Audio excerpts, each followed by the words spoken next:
Bloom fam, it's your girl Netta, back with another video. And today I hope you guys like this. This is from Dollar Tree if you guys want one. Netta's Blooming Space. Yeah. Today we're going to talk about sewing.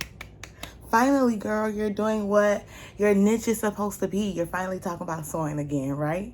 Yes. So I'm getting back into sewing, and what I realized is, as a beginner, I never took the time out to find out what those dials do, what they exactly mean at the top of the machine. What I pretty much did, which us beginners did, we just used the machine however it came, right? We never changed anything, so we just like, okay, bada boom, bada bam.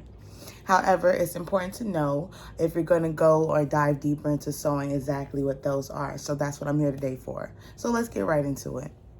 Oh, if you're new to the channel, don't forget to like, comment, and subscribe. I do have a lot of other things going on, and I'm pretty sure you guys would like.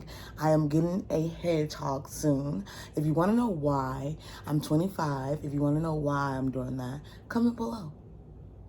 Okay, so if you have a Brother XM2701 sewing machine like I do, then you have those three dials. The one to the far left is for tension, the one in the middle is for stitch width, and the one to the far right is for stitch length.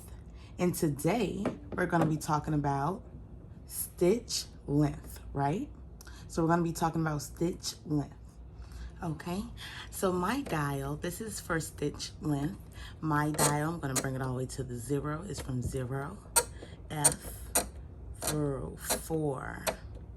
And you may ask, what does F means? So I had to look that up myself just now, and let's talk about what that means. So the F through 1 range is for making a satin stitch, which is a closed zigzag stitch, which is used for making buttonholes and decorative stitches.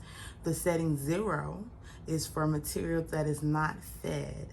So yes, that is for sewing, a regular button. So that's what that is for. Now that we know what the Brother XM270, their stitch length dial has between 0 through 4. Let's talk about it a bit. Now that I have shown you guys that, I really want to explain it just a little bit further. I want to go down a list of questions and answers that I have for this particular dial, which is for stitch length adjustments, right? So the first one I have, is it okay to use the default settings for the machines? You know how you get your machine in a box? I talked about that earlier. Without changing anything, is it okay to use it just like that? Yes. Yes, it is. Question number 2, what is it for? It's for choosing how many stitches per inch, which means it controls how much fabric is pulled through each stitch. So how many stitches per inch, right? And then it says, and I'll show you guys an example at the end. Okay, number 3, why should I change it? Why should I change the stitch length if the default settings work that it came with? Well, for many reasons. For a longer stitch, which will result in a quicker project, less time that you spent on it, right? So the stitches won't be so choppy and close together, that'll be more spread out and it'll cover more ground. For sewing leather or veil, a longer stitch. So if you're sewing heavier material like leather or veil, you'll need a longer stitch. So you'll go up in the numbers. Mine's go to 4. So yeah.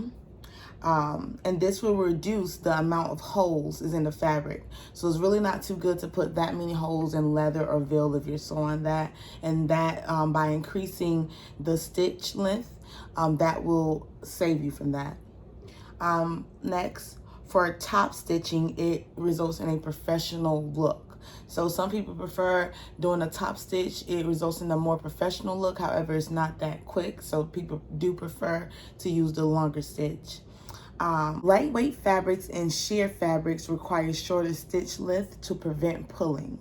So if you're working with sheer, you know, the see-through thin fabric that you just don't know, like, can't really, will it break? Will holes come in it if I sew with it?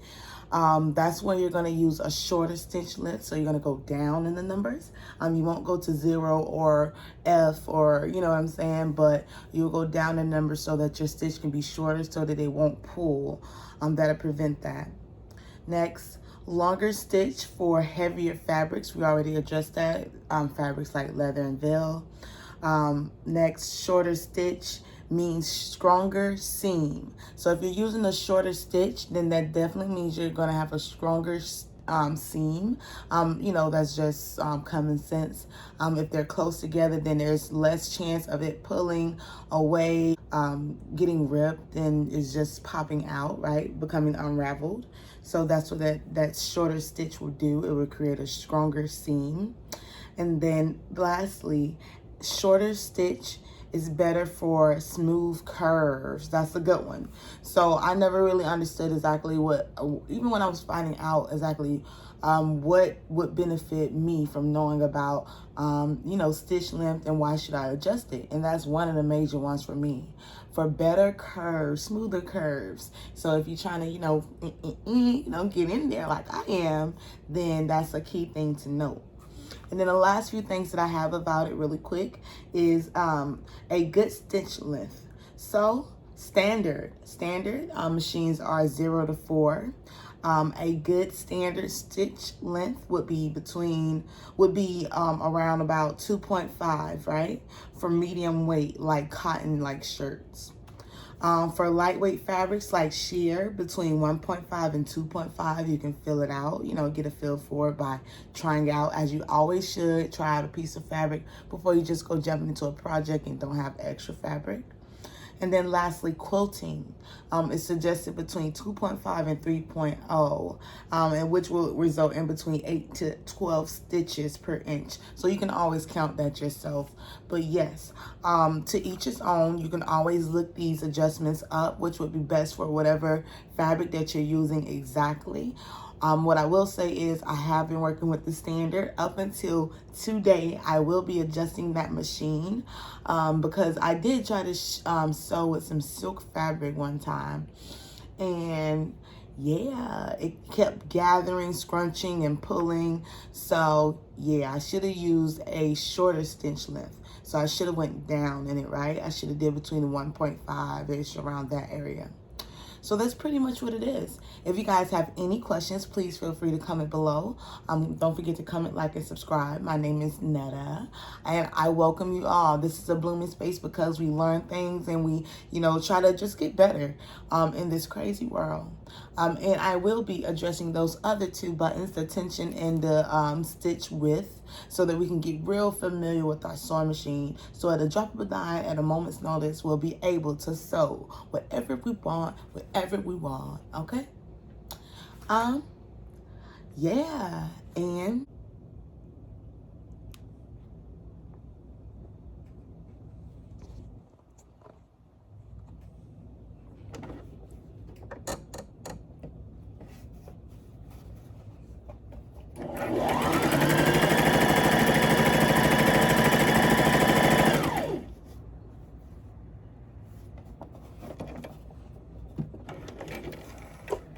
I'm gonna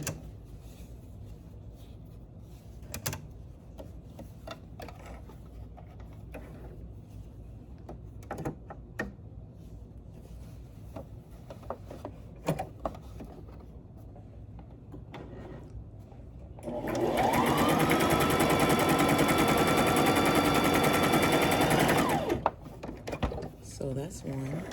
Honestly, y'all, this is my first time being able to successfully do zigzags like that, no lie. So I'm excited. So that's one for the, and just remember that what I did do differently from the lines, I switched the stitch width, which I haven't talked about, but you're getting the gist of it right now. And I also am going over the numbers again for the stitch length. That's what this video is about. So the stitch length is what we're really focused on. I just changed the stitch width only to be able to show you a dramatic difference, you know, the zigzags instead of the straight. So I did change the width, and I changed which stitch I was using. But as far as the stitch length, that's what this video is about, that is at 1 right now. So that was 1 when I tried this one, which was nice and neat. So I'm going to 2 now. I'm changing the stitch length, that dial to 2. And let's see what it looks like. Covers my ground quicker. Remember we talked about that? That for quicker projects, you can use a greater stitch length.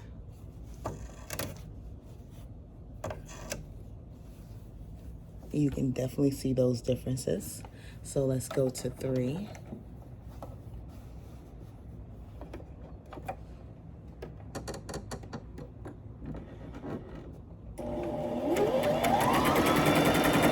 Even quicker.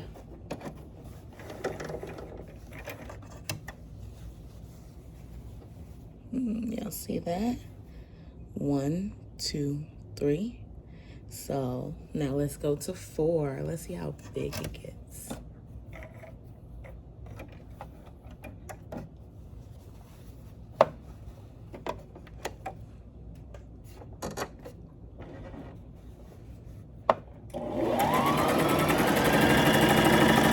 Wow. I'm going to be using this one a lot, I can tell. For those heavier fabrics. I do have some thick fabrics that I couldn't make it to mass properly because it was just terrible. So yes, 1, 2, 3, 4. Shall I see what 0 and F shows for the zigzag? Because this is great. It's a total difference from the zigzag. Zigzag is able to show you a bit more. The differences of the stitch lengths are evident on this one. So let's try 0, just because it's worth the try. You really have to get a feel for your machine. Feel around for it, have fun with it. I wish I would have done it sooner. That's the only thing, but no worries, no regrets. Let's just keep moving forward, right? So putting this down. Let's see, it's on 0.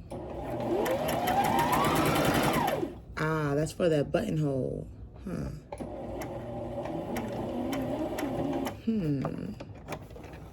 Gotcha. You see that? You can make a, don't they make teddy bear nose like that? You know, they put a big old fat bunch of thread going across it. And so let's try F through 1. That'll be the last one, you guys.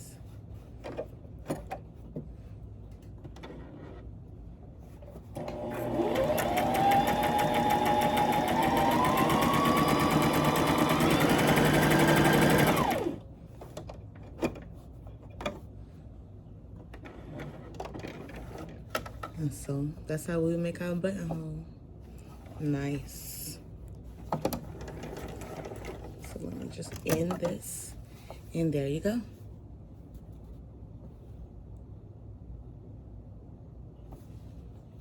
Make it more neater for us.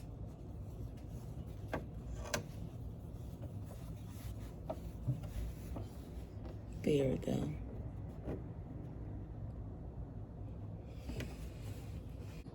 Y'all know what I'm about to say, right? Peace out.